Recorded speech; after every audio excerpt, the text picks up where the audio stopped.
Olá pessoal, tudo bem? Então, dando continuidade aí à playlist, né, ao curso de ajustamento de observações, que está na playlist de mesmo nome, né, ajustamento de observações.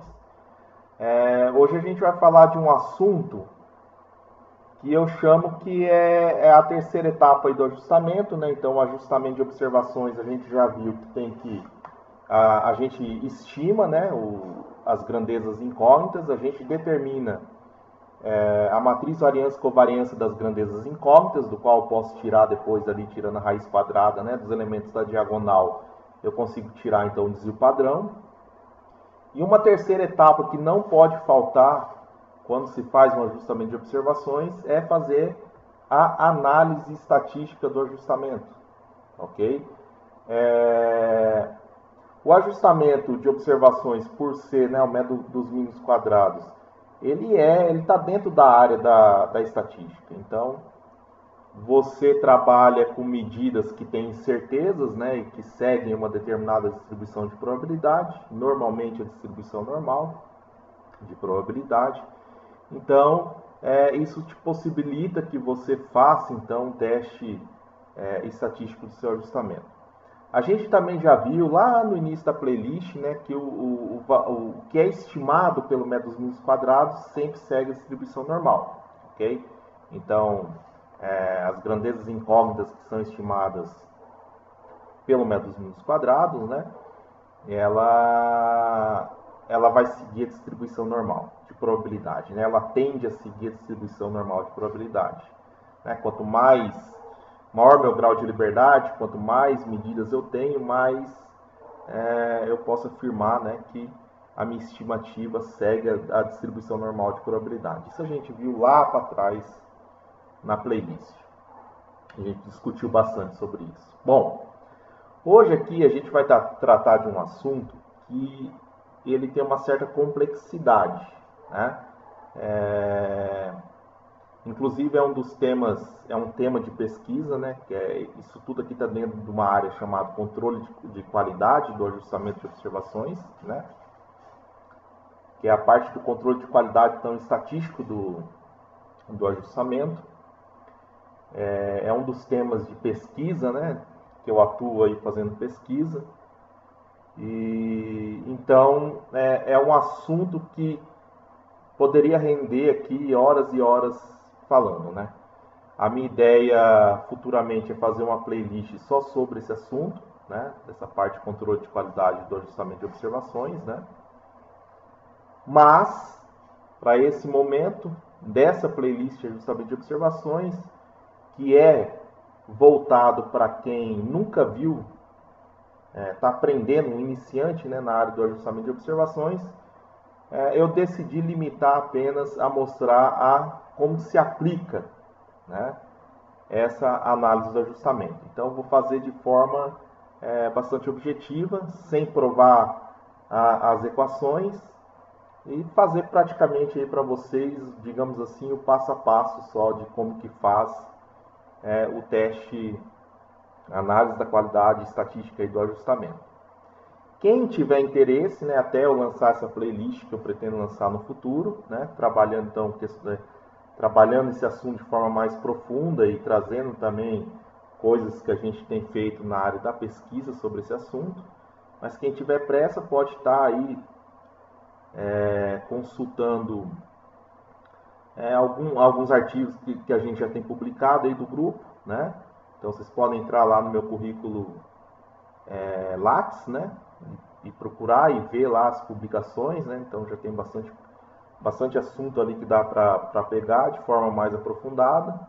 Se quiser uma coisa mais parecida com um livro, digamos assim, né? Vai lá e vê a revisão bibliográfica, né, da dissertação de mestrado do professor Ivandro Klein. Bom, só colocar no Google, né, Ivandro Klein, mestrado, dissertação, né, que vocês acham aí, né, um parceiro nosso aí que fez mestrado comigo, doutorado e continua até hoje aí no grupo. Então ele tem um capítulo lá dedicado, que é praticamente um livro, né, é um capítulo da dissertação dele de mestrado que trata todo o desenvolvimento teórico, desenvolvimento das fórmulas, provando tudo lá nessa dissertação de mestrado dele. Bom, vamos aqui então de forma iniciante, de forma bastante objetiva, com o intuito de aprender a aplicar, né? Não deixar de aplicar. E fez o ajustamento, volta a repetir. Tem que passar por essa etapa, né? Que essa etapa é a validação ou não do seu ajustamento, né? Porque o seu ajustamento para você ficar aí, pelo menos do ponto de vista estatístico, sempre lembrando, quando a gente fala de estatística, a gente tem probabilidades assumidas, ok? Então, nada é 100%. Mas aí, com certo grau de probabilidade, você confiar no seu resultado, ok? Ou, caso seja rejeitado, né? Você ir atrás do que pode ter acontecido de problema aí, tá? Vou apresentar para vocês, então, aqui o famoso, na área de ajustamento, né, o famoso teste estatístico chamado teste global do ajustamento, tá? É um teste de hipóteses, tá? Ele avalia como o próprio nome diz, né, ele avalia de forma global se o seu ajustamento estatisticamente falando, então com certo grau de probabilidade, se ele tem problemas ou não, né? Ele não consegue identificar qual que é o problema, tá? Então o teste global, e a gente chama que ele detecta, mas não identifica, né? Ele consegue falar assim, ó, caso o teste falhe, né, mostre que o ajustamento falhou, ele fala assim, ó, detectamos que tem algum problema no seu ajustamento de observações, tá? Mas não sabemos qual é a causa, né? Então por isso que a gente fala, ele detecta, mas não identifica, tá? Existe um motivo para isso, aí vejam lá no que eu já recomendei. Ou esperem futuramente as playlists do porquê o teste global não consegue identificar qual que é a causa do problema, tá? Mas então tenha em mente isso nesse momento. O teste global, então, ele consegue detectar se tem ou não problemas no ajustamento com certo grau de probabilidade. Mas ele não consegue apontar qual é esse problema. Então ele não consegue identificar qual que é o problema. Ele detecta que tem algo errado, mas ele não identifica o que é esse algo errado. Tá? Mas vamos lá, como que se aplica o teste global do ajustamento? Bom, no ajustamento a gente já viu, né? A gente determina o valor X, né? O valor das incógnitas X, como A transposto vezes A peso, vezes A tudo isso a menos 1, A transposto peso L. Claro, para estar vendo essa aula tem que ver as aulas anteriores, tá? Que eu estou passando mais rápido. A gente tem então a solução geral do método dos mínimos quadrados, né? Dado por essa equação. Depois que a gente soluciona x, né? A gente estima, né? Consegue estimar o valor dos erros estimados, né? O vetor dos erros estimados. A gente já viu também na teoria, que é dado pela equação L menos AX. De novo, quer detalhes sobre isso, tem que voltar e ver aulas anteriores. Bom, estimado o vetor dos erros estimados, né? Enfim, foi engraçado, mas é isso. Opa, aqui apagou.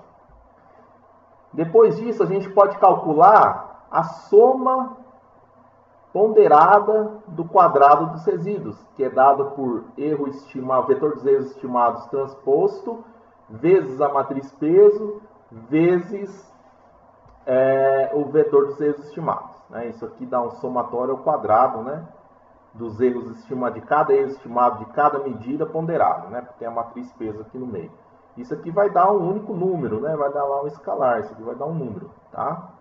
Só para deixar claro, né? Então aqui você tem a soma ponderada do quadrado dos erros que foram estimados, né? Então, vejam que a qualidade do ajustamento, né? Esse teste estatístico que a gente está montando aqui, ele é baseado no vetor dos erros estimados, ok? Então, o vetor dos erros estimados aí tem uma importância gigantesca aí, né, na análise da qualidade do ajustamento. Bom, depois a gente calcula o fator de variância a posteriori, né? Então, lembrando aí das aulas anteriores, né? Lembra que eu comentei que uma hora a gente ia falar sobre isso? Então, esse é o momento. Então, lá no início do ajustamento, quando eu estou fazendo um processo de ajustamento, eu tenho que dar o fator de variância a priori. Tá lá, tá assim o chapéu, né? Porque ele não é estimado. É a gente que arbitra. Pode ser qualquer valor, ok? Ele não tem influência na determinação de x. Na determinação de x ele não tem influência. Mas você tem que guardar esse valor, porque vocês vão ver que daqui a pouco a gente vai usar, né? Normalmente a gente adota o fator de variância a priori como sendo igual a 1. Não é obrigatório, mas normalmente a gente adota como sendo igual a 1. A gente só adota, né, na prática usual, o fator de variância a priori como sendo diferente de 1 quando eu consigo transformar a minha peso em identidade. Voltem e vejam as aulas anteriores que já falei sobre isso. Mas normalmente, né, quando a variância das medidas são diferentes, né, a gente adota para o fator de variância a priori igual a 1. Tá? Mas enfim, tem que guardar lá o valor que foi dado no início do ajustamento que você está fazendo, guarda lá o valor. Por quê? Depois a gente vai ter uma estimativa do fator de variância a priori, que é chamado de fator de variância a posteriori. Olha o chapeuzinho aqui, ó, né? Significando que é o estimado, né? Então é o fator de variância estimado ou o fator de variância a posteriori, né? Após o ajustamento. Ele é baseado em quem? Ele é baseado nos erros estimados, né? Então ele é baseado no somatório ponderado dos erros estimados, que isso aqui vai dar um número, dividido pela redundância, né? Ou graus de liberdade, né? Sinônimo, que é o número de medidas, né? Isso aqui é o número de medidas, como a gente já viu, o N é o número de medidas e o U é o número de grandezas incógnitas, né? O número de parâmetros incógnitos. Ok? Então ele é dado por isso aqui. Então você vai lá, né, depois que você acha o x, você acha o erro estimado, né, você acha que você consegue então calcular o fator de variância a posteriori, né, o fator de variância estimado aqui, né. E aí agora a gente vai construir um teste para verificar se o fator de variância estimado, né, o fator de variância a posteriori, ele é estatisticamente igual ou não ao fator de variância a priori, né. É como se eu arbitrei um valor aqui e ele deveria continuar, né? Para o ajustamento tá tudo ok, esse valor estimado tem que ser estatisticamente igual a esse valor inicial, tá? Então vamos lá. Vamos continuar. Então a gente monta aqui, então esse é o teste global do ajustamento, né? O teste de hipóteses, lembrando que para estar cursando essa disciplina, né? Esse curso aqui de ajustamento de observações tem que ter uma noção de probabilidade estatística, né? Então isso aqui é a matéria teste de hipóteses, né? Então a gente tem a hipótese nula, onde se vence a hipótese nula, a gente não rejeita o ajustamento, né? Com certo grau de probabilidade está tudo ok, né? E a gente tem a hipótese alternativa, que se ocorrer a hipótese alternativa de vencer, né?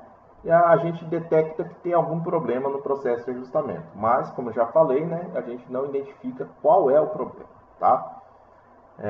A parte de identificação é assunto para outro momento. Bom, então a gente monta o seguinte teste de hipótese. Estatisticamente, né, a hipótese nula diz que o fator de variância a posteriori, né, o fator de variância estimado, é igual ao fator de variância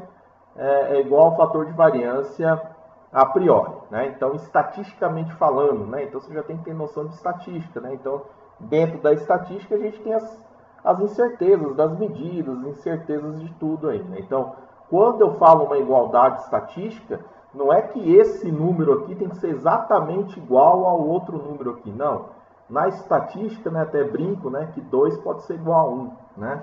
Desde que ambos esteja dentro da precisão um do outro, né? Então, por exemplo, aqui, estatisticamente falando, no fundo é o seguinte, falar que o fator de variância posteriori, né, o estimado, é igual ao a priori, significa falar o seguinte, que aquilo que eu estimei está dentro, né,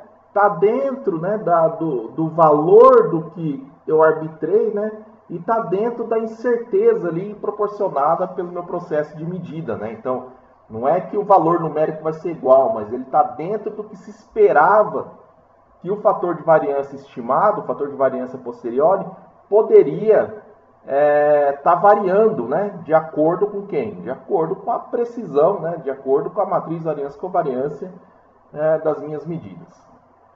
Ok? E aqui não, aqui o contrário, né? Meu fator de variância a posteriori, se ganhar a hipótese alternativa, diz, não, o fator de variância a posteriori é maior, estatisticamente maior, né, do que o fator de variância a priori, né? Ou seja, ele excedeu aquilo que a gente esperava, né, de acordo com a matriz variância-covariância das medidas, que entrou no processo de ajustamento e tudo mais, né? De acordo com o modelo matemático que você utilizou. Então, tudo isso tem relação aqui. Então, se ele deu maior, significa que há algum problema no processo de ajustamento, tá? Bom, como se aplica esse teste? Como todo teste estatístico, você vai ter que ter o valor calculado e comparar com o valor teórico tabelado, né? Então, a gente tem que o Q quadrado calculado, né? O Q quadrado calculado, que é o fator de variância a posteriori, né? O fator de variância estimado, que a gente acabou de ver a equação, dividido pelo fator de variância a priori, que eu dei lá no início do ajustamento, né? Que eu vou dar no início do ajustamento, dividido pela redundância, né? O número de medidas menos o número de parâmetros incógnitos, né? Então, isso aqui, né, a teoria nos diz que segue a distribuição Q quadrado, tá? Segue a distribuição Q quadrado com n menos u graus de liberdade e nível de significância alfa, que é justamente o nosso, né, valor teórico aqui que a gente vai comparar. Então, a gente calcula esse valor aqui, né, o Q quadrado calculado, e vai comparar com o valor teórico que eu vou pegar lá de uma tabela estatística, né? Então, na tabela estatística, qual tabela estatística? Tabela da distribuição de probabilidade Q quadrado, ok? Com n menos u graus de liberdade e nível de significância alfa. Então, volto a repetir, tem que ter um conhecimento aqui mínimo de estatística, né?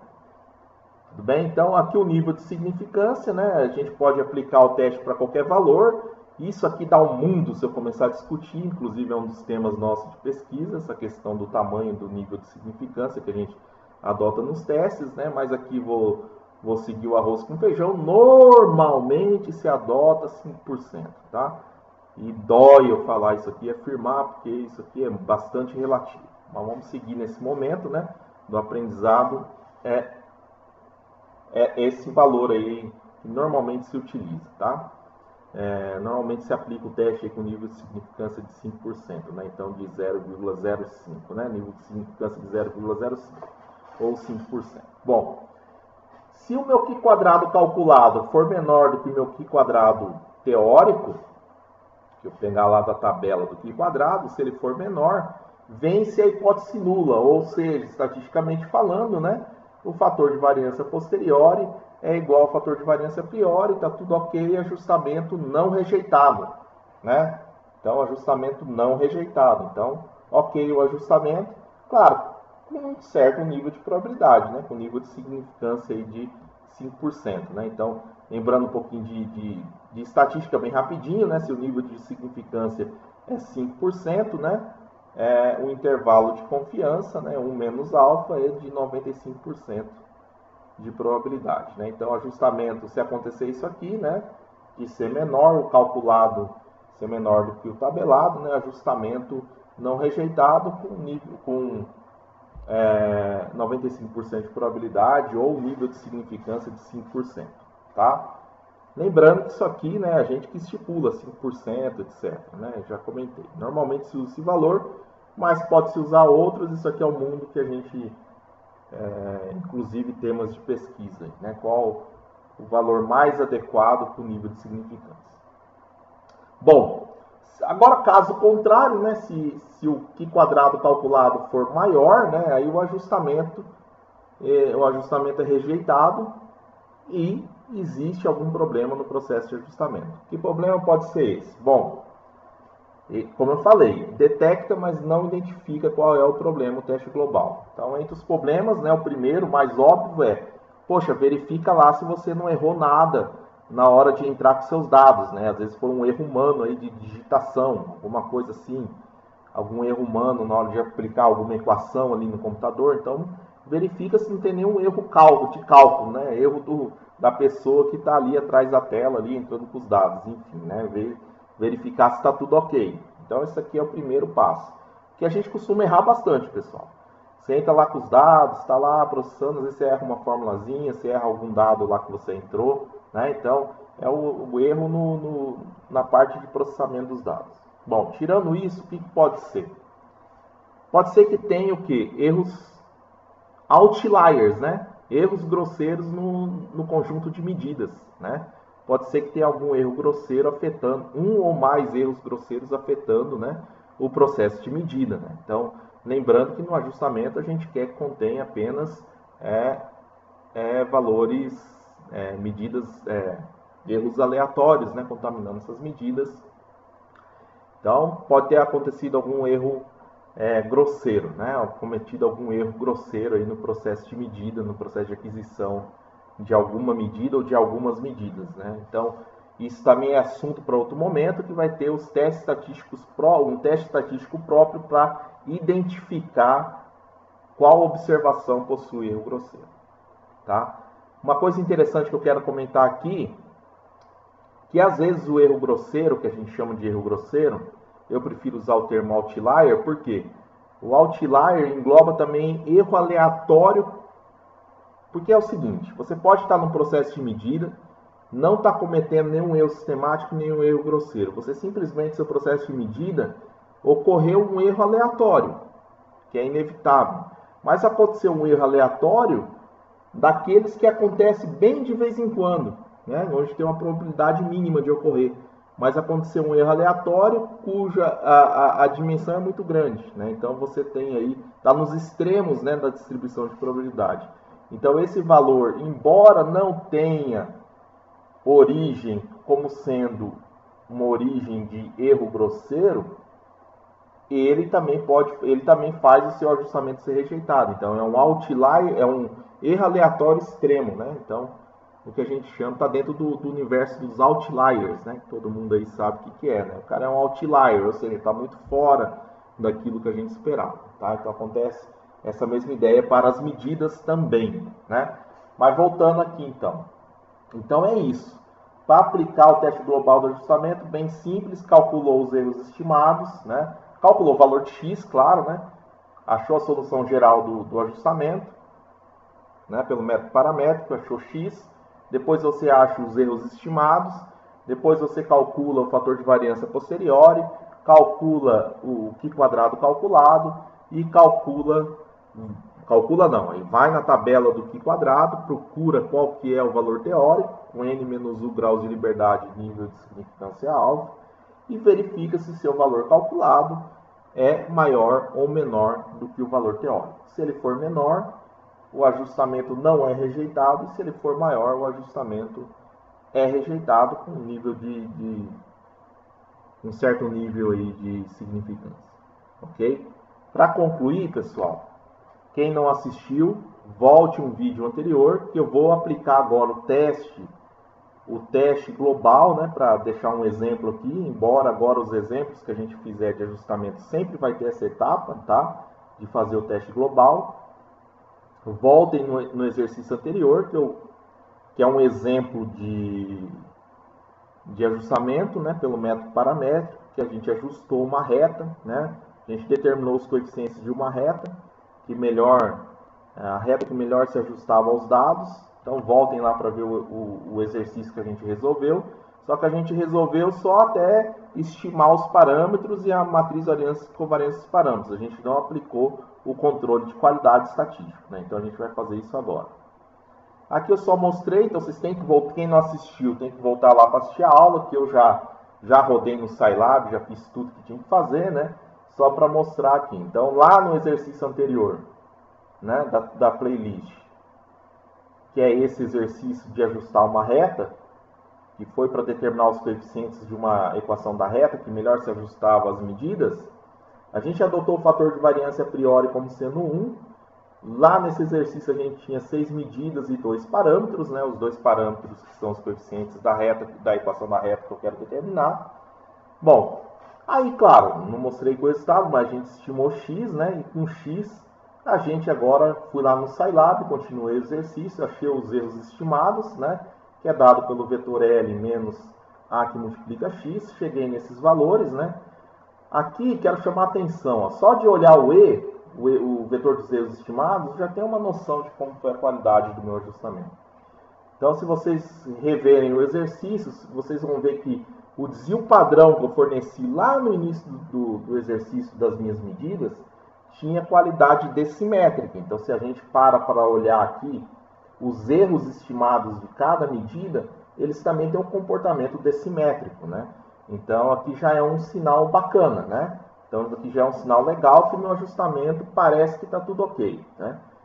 Seria estranho eu falar que eu ter lá no início do exercício que o desvio padrão das minhas medidas tem qualidade centimétrica e quando eu calculo aqui meus erros estimados, né, está dando qualidade acima, né, uma qualidade decimétrica. Aí já seria um indicador que tem algo errado.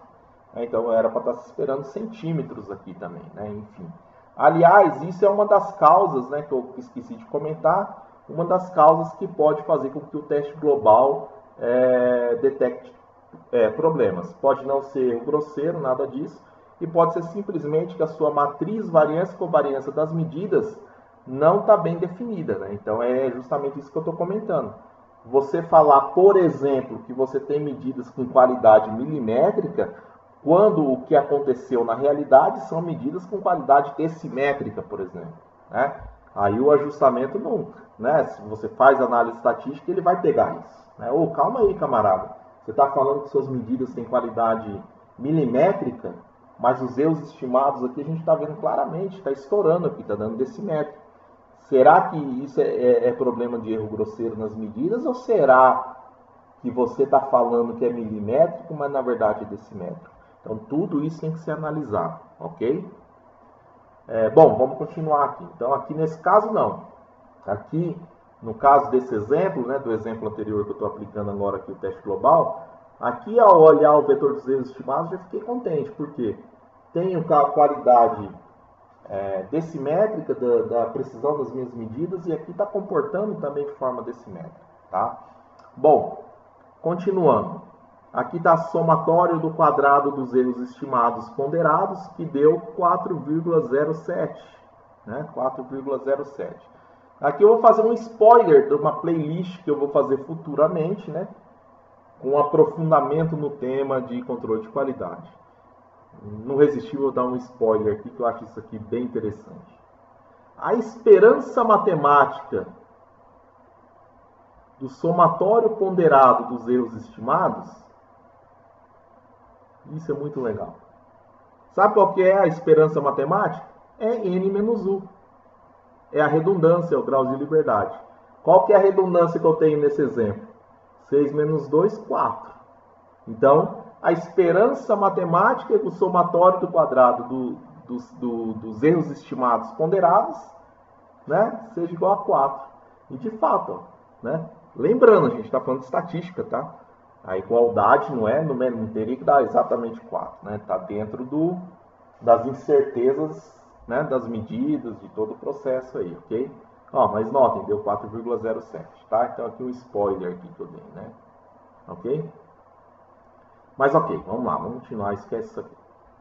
Bom, fator de variância a posteriori, o fator de variância estimado, que a gente já viu a equação, então é o E transposto peso E, mesma coisa que eu acabei de calcular, dividido por N menos U, né? Então, 4,07 dividido por 4, 1,018, né? Bom, e é aqui, né?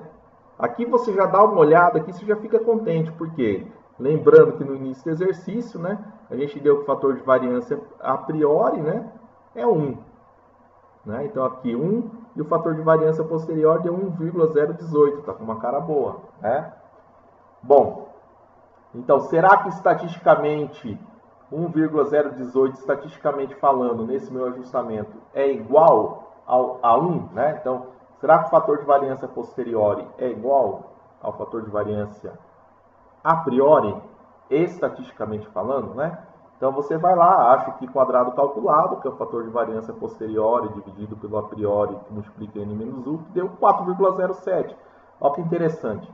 Quando o meu fator de variância a priori é 1, o que quadrado calculado, né, dá o E transposto peso E, tá? porque o n-u aqui corta com o n-u, né? Esse n-u acaba cortando aqui com o n-u do fator de variância posterior, e como esse cara aqui eu adotei como sendo 1, né? Então sobra o e transposto peso e, né? Somatório ao quadrado dos erros estimados ponderados. Então, valor aqui quadrado calculado, 4,07, né? Fui na tabela do Q quadrado, tá? Fui na tabela do Q quadrado, com 4 graus de liberdade, que é o n-u, e nível de significância de 5%. Então, eu vou lá procurar o Q quadrado tabelado com 4 e 0,05. Se vocês procurarem uma tabela aí no Google, tabela Q quadrado, vai lá no Google, vocês vão ver lá e verificar que eu achei o valor 9,48. Bom, vocês têm que ter o conhecimento de estatística, né, probabilidade estatística, mas deixa eu comentar um negócio aqui. Cuidado com as tabelas, tá, pessoal? Porque a tabela normalmente, então vai estar aqui os números aqui embaixo, né? Então é dado aqui os números, né? Uma coluna aqui, uma coluna você tem o nível de significância, e aqui você tem os graus de liberdade, né? E aqui está os números dos valores teóricos que você quer encontrar, né? Então você tem que fazer o cruzamento aqui de linha e coluna. Então aqui a gente vai procurar o 4, né? Procura lá o 4 com o nível de significância de 0,05. O que eu quero chamar a atenção? Toda tabela, normalmente em cima, tem mostrando esse gráfico aqui da tabela Q quadrado, por exemplo, né? Então, ele vai rachurar em destaque o que é que está aqui na coluna. Se é o alfa ou se é 1 menos alfa, né? Então, se tiver pintado essa parte aqui, ó, a cauda, então aquela tabela, né, tem aqui os elementos aqui da coluna, é dado o alfa, o nível de significância. Se for ao contrário, né? Então, se for ao contrário, se quem está pintado é a outra parte, então a tabela é baseada no nível de confiança. Então, eu teria que procurar 1 menos alfa aqui, né? Então, eu teria que procurar o 0,95, tá? A tabela que eu usei, né, já procurei uma que me dá baseado no nível de significância, então eu já procurei aqui na coluna aqui da minha tabela o 0,05. Mas isso aqui, né, estou falando rápido, isso aqui é uma revisão de estatística. Então, cuidado. Achei o valor de 9,48. Bom, o meu Q quadrado calculado, então, né, é menor do que o valor teórico, então o ajustamento não rejeitado. Então, aquele último exemplo que a gente fez, né, então a gente acabou de validar estatisticamente os resultados lá. Tudo bem? Então é isso, pessoal. Agora, se não tivesse sido validado, a gente teria que parar para pensar o que foi a causa dessa não validação do ajustamento, né? E, enfim, aí teria que fazer uma investigação qual que seria o problema, tá? E cada caso é um caso. Ok? Valeu!